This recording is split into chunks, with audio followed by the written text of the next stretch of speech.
The artificial intelligence industry is currently accelerating at a breakneck pace, but it is rapidly crashing into a hard physical limit. The models require so much processing power that they are quite literally running out of electricity on planet Earth. There are two massive bottlenecks restricting future growth. First, the power grid in the United States is maxed out and struggling to meet the demands of new data centers. Second, the industry is almost entirely dependent on Taiwan for the physical hardware. A single company, TSMC, manufactures nearly all of the world's most advanced chips, creating a severe geographic choke point. This is a data visualization showing the reallocation of global capital taking place right now. The era of pure software companies scaling infinitely with zero physical footprint is over. Investment is aggressively rotating out of software and into hard physical infrastructure, power generation, and concrete. To break through this wall, Elon Musk has initiated a $25 billion project called Terafab. The plan is to completely bypass the Asian supply chain by vertically integrating every step of semiconductor manufacturing on American soil. The goal is to reach 1 terawatt of computing capacity at the advanced 2-nanometer node.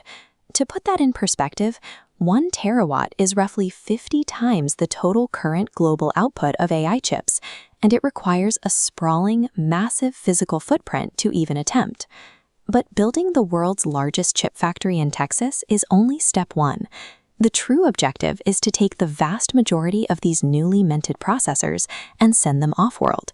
Securing the future of artificial intelligence means leaving terrestrial software models behind. The compute must move to space, which requires building a massive physical pipeline to get it there. If we project 5 years into the future, the terrestrial battleground for chip sovereignty centers squarely on Austin, Texas. This is where the sheer physical weight of the project hits reality. Musk is pushing for a 3-year construction timeline to get Terafab operational. For context, TSMC, the Taiwan semiconductor manufacturing company that currently dominates global production, took 30 years of constant refinement and hundreds of billions of dollars to reach their current efficiency. The most immediate roadblock is extreme ultraviolet, or EUV, lithography. EUV machines use highly specialized light to carve microscopic circuits into silicon. Each machine weighs 165 tons, costs hundreds of millions of dollars, and carries a multi-year waiting list just to acquire one. Typically, the industry separates logic chips, memory chips, and the final packaging into different specialized facilities. Musk intends to cram all 3 vastly different chemical and physical processes under a single, vertically integrated roof. Executing this requires importing thousands of highly specialized foreign semiconductor engineers. Dropping a workforce of that specific demographic into Central Texas will trigger immediate shockwaves through the local infrastructure and drive premium real estate values through the roof. Once those chips start rolling off the line, the ripple effects hit the wider economy. Massive amounts of cheap inference compute will allow companies to replace large segments of their white-collar workforce, optimizing for AI token output rather than human headcount. Enduring this brutal, localized production hell is not an option. It is the mandatory toll required to generate the hardware necessary to leave Earth. Looking 10 years down the line, once the Texas facility is churning out silicon, the logistics phase begins. Fleets of Starship rockets will act as heavy freighters, hauling thousands of tons of processors up into low Earth orbit. This is a diagram comparing solar irradiance on the ground to conditions in orbit. Space offers a massive energy advantage. Above the atmosphere, solar panels can capture continuous 24/7 sunlight at roughly 8 times the efficiency of terrestrial arrays, completely bypassing Earth's strained power grids. To utilize that power, the chips will be housed in 100-kilowatt mini AI satellites. Because the vacuum of space cannot easily dissipate heat, these satellites will unfold massive radiators, dedicating the vast majority of their surface area strictly to keeping the processors cool. All of that orbital processing power is then beamed right back down to Earth. This space-based data network is designed to act as the brain for a projected fleet of 10 billion Optimus humanoid robots and tens of millions of autonomous cybercabs. When autonomous transport scales to that level, the need for personal car ownership collapses. That frees up the 60% of land currently dedicated to parking lots in cities like Los Angeles, allowing that asphalt to be reclaimed for housing and green space.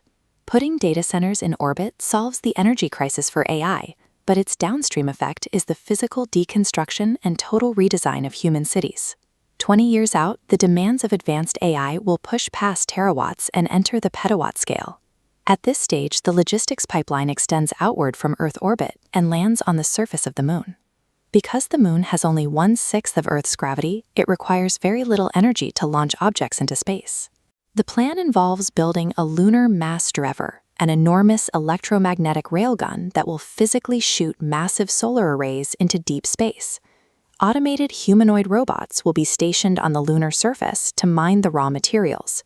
They will essentially disassemble parts of the Moon to construct a Dyson swarm, which is a massive theoretical network of satellites that encircles a star to capture its power.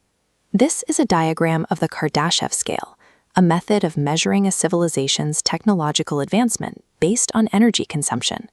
By harvesting the sun's total energy, humanity would cross the threshold into a Kardashev Type II civilization, entering an era of absolute energy abundance. Now, semiconductor experts and supply chain analysts look at the math required for tens of thousands of rocket launches and a 3-year factory construction timeline, and they classify this entire plan as virtually impossible. But the attempt itself sets concrete forces into motion.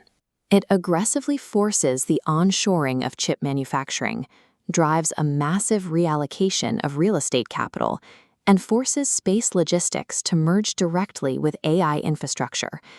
Terafab may not reach the sun, and it will almost certainly miss its 3-year deadlines.